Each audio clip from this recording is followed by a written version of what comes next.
देखिए, ये अन्ना हजारे के प्लेटफॉर्म से निकली कट्टर ईमानदारी का चोला पहनकर केजरीवाल जी ने आज दिल्ली की जनता को लूटा है। दिल्ली की जनता ने इन्हें सत्ता पर बिठाया 3 बार, लेकिन दिल्ली की जनता को क्या मिला? धोखा। ये सिर्फ कट्टर ईमानदारी का चोला पहनकर सबसे ज्यादा अगर भ्रष्टाचार हुआ तो केजरीवाल की सरकार में हुआ। 45,000 करोड़ दिल्ली की जनता की गाड़ी कमाई इन्होंने रिनोवेशन में लगाई। जिस टाइम कोरोना काल में लोगों को हॉस्पिटल्स में ऑक्सीजन चाहिए थी, जिस टाइम बेड बिछाने चाहिए थे, उस टाइम केजरीवाल जी ने अपने घर में 45 करोड़ रुपए लगाकर जनता को ये दिखाया कि ये अपने हमारे दिल्ली देश के माननीय प्रधानमंत्री मोदी जी की बराबरी करना चाहते हैं। ये एक नाखून बराबर भी हमारे प्रधानमंत्री जी के बराबर नहीं है। इन्होंने दिल्ली की जनता की गाड़ी कमाई को खाया है। दिल्ली की जनता आने वाले विधानसभा चुनाव में इनको दिखाएगी कि दिल्ली की जनता अब जान चुकी है। कोरोना काल में जब लोग भूखे मर रहे थे, ऑक्सीजन के लिए, दवाइयों के लिए पैसे नहीं थे, इस टाइम दिल्ली के सीएम को दिल्ली के लोगों के लिए खड़े रहना चाहिए था। उस टाइम क्या कर रहे थे ये लोग? अपने बंगले में, अपने सीएम हाउस में 45 करोड़ रुपए का रिनोवेशन करा रहे थे। तो दिल्ली की गाड़ी, जनता की कमाई जो इन्होंने खाई है, जनता इनसे हिसाब मांगेगी। अभी आपने प्रधानमंत्री नरेंद्र मोदी के नाम का जिक्र किया है। आम आदमी पार्टी कह रही है बढ़ती हुई ताकत से केजरीवाल के मोदी जी डर गए। देखिए, ये नाखून बराबर भी नहीं है भारतीय जनता पार्टी के। एक इतना बड़ा दल इतने छोटे छोटे इनसे कभी नहीं डरेगा। इनकी फ्रस्ट्रेशन है, ये सिर्फ और सिर्फ मुद्दा भटकाते हैं। जब लोग इनसे अब पूछेगी, लोग जगह जगह आपने देखा होर्डिंग लगे हुए हैं, लोग इनसे पूछ रही है, सवाल कर रही है कि भाई हमारे 45 करोड़ रुपए की गाड़ी कमाई को आपने अपने घर के रिनोवेशन में क्यों लगाया? तो ये मुद्दा भटकाने के लिए ये सिर्फ जनता को भटका रहे हैं। इसी के साथ ये भी कहा जा रहा है कि आज अहम मुद्दों पर बात नहीं की जा रही। क्या अहम मुद्दा है केजरीवाल के? देखिए, मेरी बात सुनिए। दिल्ली आप देखिए ना, हर जगह बैनर लगा है, लोग हैरान हैं। 45,000 करोड़ का घोटाला, हर डिपार्टमेंट में घोटाला है। जल बोर्ड में घोटाला है, शराब घोटाला है, राघव चड्ढा जी का भी अब तो चार्जशीट में नाम आ गया। हर डिपार्टमेंट में इनका घोटाला, हर डिपार्टमेंट खाली है। आपने राघव चड्ढा के नाम का जिक्र किया है। राघव चड्ढा कह रहे हैं मेरा किसी भी चार्जशीट में नाम नहीं है, जो नाम लेगा मैं उसके खिलाफ केस कर सकता हूं। इसमें कोई हमारे भारतीय जनता पार्टी की ये जांच एजेंसियां हैं, जांच एजेंसियां जो काम करती हैं वही मुद्दा सामने आता है। इसमें कोई भारतीय जनता पार्टी, जांच एजेंसियां भारतीय जनता पार्टी के हिसाब से नहीं चलती। मोदी जी के इशारे पर नाच रही है जी, संजय सिंह कह रहे हैं एजेंसियां मोदी जी के इशारे पर। देखिए, ये बिल्कुल इन लोगों का ये फ्रस्ट्रेशन है। जांच एजेंसियां जो भी निर्णय लेंगी, जो भी कहेंगी, जांच एजेंसियां अपने तरीके से अपना काम कर रही हैं। एक एक का काला चिट्ठा सामने आएगा, चाहे वो संजय सिंह और राघव चड्ढा हो, केजरीवाल जी। सबसे ज्यादा चोर, भ्रष्टाचार अन्ना हजारे के प्लेटफॉर्म से कट्टर ईमानदारी का चोला पहनकर ये निकली सरकार। समझता है मेरा इस आम वाले आदमी से ये शिकायत है, मेरा इस आम वाले आदमी से ये शिकायत है। 85 साल के अन्ना को ये मुन्ना समझता। इतना भ्रष्ट सरकार, इतनी भ्रष्टाचार, जितनी भ्रष्टाचार इस सरकार में हुआ किसी सरकार में नहीं हुआ। जांच एजेंसियां मैडम अपना काम करेंगी, जो निर्णय वो देंगी वो जनता के मांगे हैं। आज बीजेपी क्या मांगे? आम आदमी का नाम है तो आम आदमी की जिंदगी होनी चाहिए। दिखाने के लिए 5 रुपए का पेन और स्लीपर और ठाट आपके बंगले में, तो ये सब चीजें गलत है। ये आम आदमी नहीं, ये खास आदमी है। हम कट्टर ईमानदार हैं कि आम आदमी 45 करोड़ रुपए रेनोवेशन में नहीं लगा सकता। आम आदमी साधारण खाना ही खा सकता। तो अगर आम आदमी हैं तो हमारे जैसे क्यों नहीं? 45 करोड़ हम तो नहीं लगा सकते, हम तो 45 लाख भी नहीं लगा सकते। आप इस चीज को सोचिए। कट्टर ईमानदार लोग हैं हमारे साथ, दिल्ली की जनता। जो कट्टर ईमानदारी उनकी दिख रही है ना, कट्टर ईमानदारी तो दिख रही है। 45 करोड़ रुपए आप रेनोवेशन में लगा रहे हो, तो कट्टर ईमानदारी तो दिख रही है ना। लगातार 45 करोड़ को लेकर के, रेनोवेशन को लेकर के तो विरोध चल ही रहा है, लेकिन इसी बीच कल देर रात हमने देखा कि जो जंतर मंतर पर प्रदर्शन चल रहा था, वहां पर सोमनाथ भारती, आम आदमी पार्टी के विधायक पहुंचते हैं बेड लेकर के बिना परमिशन के। वहां पर स्वाति मालीवाल पहुंचती है, और उसके बाद जो धरना पिछले 12 दिन से चल रहा था उसमें झड़प देखने को मिलती है। देखिए, चाहे वो स्वाति मालीवाल हो, चाहे वो सोमनाथ भारती हो, आप देखेंगे ये सदैव ही इनके पास कोई नीतिगत बात के साथ खड़ा होने का कोई मुद्दा नहीं होता। जहाँ पर नीतिगत बात होगी वहाँ पर ये बोलेंगे ही नहीं। वहाँ पर जहाँ पहलवानों का जो विषय चल रहा है वहाँ पर जाकर आप झगड़ाबाजी करवा रहे हैं। आप इस विषय पर क्यों नहीं बोलते?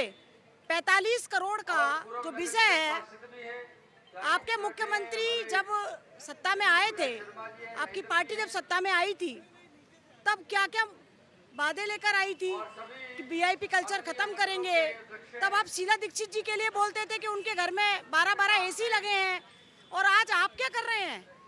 तो मैं तो बस यही कहूँगी कि चाहे वो स्वाति मालीवाल हो, चाहे सोमनाथ भारती हो, ये सदैव ही किसी भी अनैतिक विषयों के साथ सदैव खड़े दिखाई देंगे। लेकिन जहाँ दिल्ली की जनता हाहाकार कर रही है, वो वहाँ इनका मुंह नहीं खुल रहा है, वहाँ पर ये जवाब नहीं दे रहे हैं। इसी पर अरविंद केजरीवाल का रिएक्शन सामने आया। वो कह रहे हैं, देश के लोगों से अपील कर रहे हैं कि बीजेपी की गुंडागर्दी अब बस हुई, अब इसको बर्दाश्त नहीं करेंगे, पूरा सिस्टम हाँकना चाहते हैं, भगाओ इनको। गुंडागर्दी तो किसकी है वो जनता जवाब देगी। अब ये जवाब क्यों नहीं दे रहे? इनका मुंह क्यों नहीं खुल रहा कि जिस प्रकार से ये 45 करोड़ का जो विषय है उस पर मुंह क्यों है ये? अभी कल मैं देख रही थी कि इन्हीं की पार्टी के कुछ कार्यकर्ता वो कह रहे थे जवाब देना चाहिए। आप ये देखिए, गली गली में इस प्रकार की आवाज आ रही कि गली गली में चोर है, केजरीवाल चोर है। ये सुनकर भी आप चुप हैं। वो कागज बोल रहा है, जो पीडब्ल्यूडी विभाग के जो कागज है वो बोल रहे हैं, ये नहीं बोल रहे। लेकिन तो इन्हें तो सारे चोर, इन्हें तो सब ऐसे लगेंगे, ये तो गलत बोलेंगे ही। आखिरी छोटा सेगमेंट, कब तक ऐसे आंदोलन चलता रहेगा? ये आंदोलन लगातार चलेगा, और ये जनता के लोग हैं इसमें।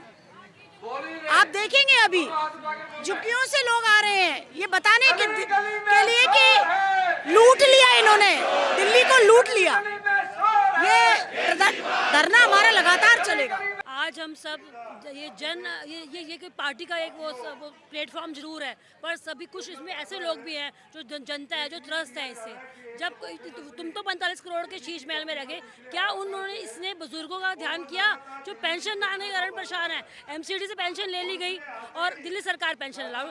आज भी 60 साल के कई बुजुर्ग हैं जिनको पेंशन कभी शुरू ही नहीं हुई इतने सालों में, और कई तो पेंशन एक महीने की काट दी जाती है। आप शीश महल में बैठे हो, क्या बुजुर्ग अपनी दवाइयों के लिए मोहताज है?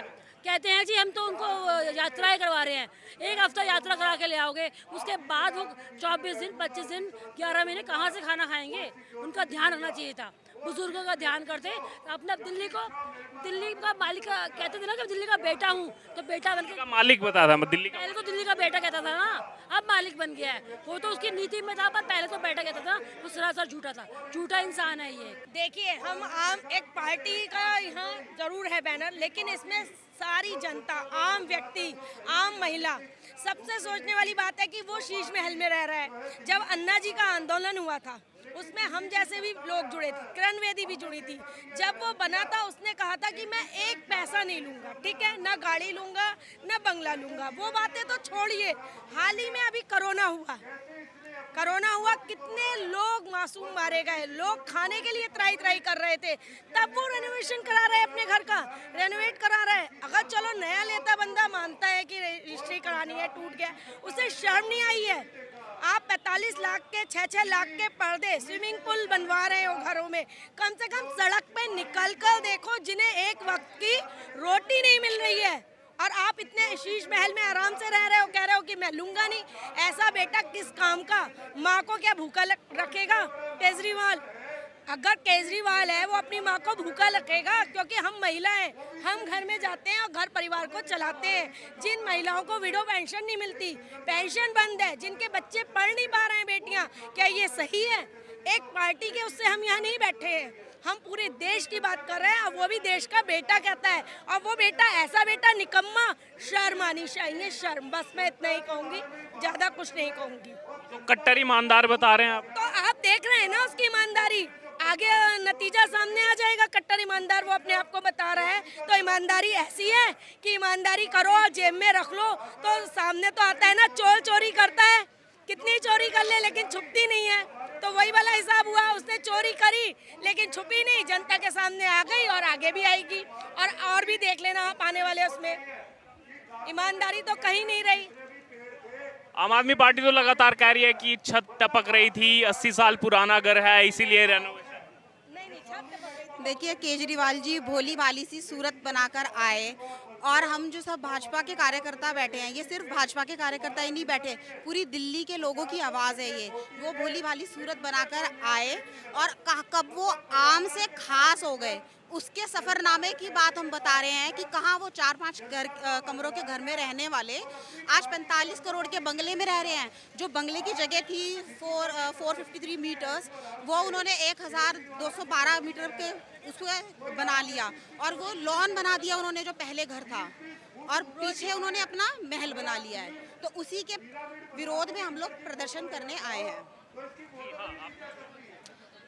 देखिए, अन्ना हजारे के प्लेटफॉर्म से निकला ये कट्टर ईमानदारी का चोला पहना हुआ ये आदमी, दिल्ली की जनता को इसने ठगा है। 45 करोड़ रुपए का रिनोवेशन, कोरोना काल में जब लोगों को दवाई के लिए पैसे नहीं थे, ऑक्सीजन नहीं थी, बेड नहीं थी, उससे इन्हें दवाई देनी चाहिए थी, बेड बनाने चाहिए थे। भूखे मरे मजदूर माइग्रेंट को इन्होंने दिल्ली से बाहर जाने के लिए मजबूर कर दिया। दिल्ली की जनता की गाड़ी कमाई 45,000 करोड़ रुपए, जनता इनसे हिसाब मांगेगी। दिल्ली की जनता ने, भोली भाली जनता ने 3 बार इन्हें सत्ता पर बिठाया, लेकिन इन्होंने क्या किया, एक दिल्ली में कि हम दिल्ली में एक बदलाव लाएंगे, दिल्ली में बदलाव तो आया, लेकिन किस चीज़ का बदलाव आया? भ्रष्टाचार। सबसे ज़्यादा भ्रष्टाचार इस सरकार में हुआ। तो मैं यही कहूँगी कि दिल्ली की जनता, एक दिल्ली के निवासी को अपना इससे हिसाब लेना चाहिए। हर डिपार्टमेंट घाटे में है, चाहे वो जल बोर्ड हो, शराब घोटाले में देखिए कितना लंबा, राघव चड्ढा जी का भी चार्जशीट में नाम आया। इस सरकार में जितना भ्रष्टाचार हुआ आज तक दिल्ली में कहीं नहीं हुआ। दिल्ली की जनता जान चुकी है, आने वाले विधानसभा चुनाव पर इनको कसकर तमाचा मारेगी। तो मैं यही कहूँगी कि दिल्ली की जनता को अपनी एक एक पैसे का हिसाब इनसे मांगना चाहिए। कल रात को जो जंतर मंतर पे हुआ, सोमनाथ भारती वहां पहुंचे बैट लेकर के, उसके बाद पुलिस के साथ झड़प हुई, 12 दिन से प्रोटेस्ट पीसफुल चल रहा था। इसके बाद अरविंद केजरीवाल का रिएक्शन सामने आया। अरविंद केजरीवाल कह रहे हैं कि घमंड में बीजेपी का पूरी तरह से दिमाग खराब हो चुका है और ये लोग सिर्फ गुंडागर्दी से सिस्टम हाँकना चाहते हैं। देखिए, जांच एजेंसियां अपना काम कर रही हैं, भारतीय जनता पार्टी का इनमें कोई रोल नहीं है। इनकी फ्रस्ट्रेशन है, ये अपने काले कर्मों से दिल्ली की जनता को भटकाना चाहते हैं, मुद्दों से भटकाना चाहते हैं। बहुत बड़े बहरूपियां हैं, काट की हांडी बार बार नहीं चढ़ती, दिल्ली की जनता जान चुकी है। दिल्ली की जनता इनसे हिसाब मांगेगी। आने वाले विधानसभा चुनाव में दिल्ली की जनता इनको आईना दिखाएगी। और रही बात मुद्दों से भटकाने की, जांच एजेंसियां अपना काम करेंगी, जो भी सामने आएगा सबके बीच में आएगा, न्यूज़पेपरों के थ्रू आएगा। भारतीय जनता पार्टी बहुत बड़ा दल है, इन छोटे छोटे इनसे भारतीय जनता पार्टी डरने वाली नहीं है। ये बहरूपी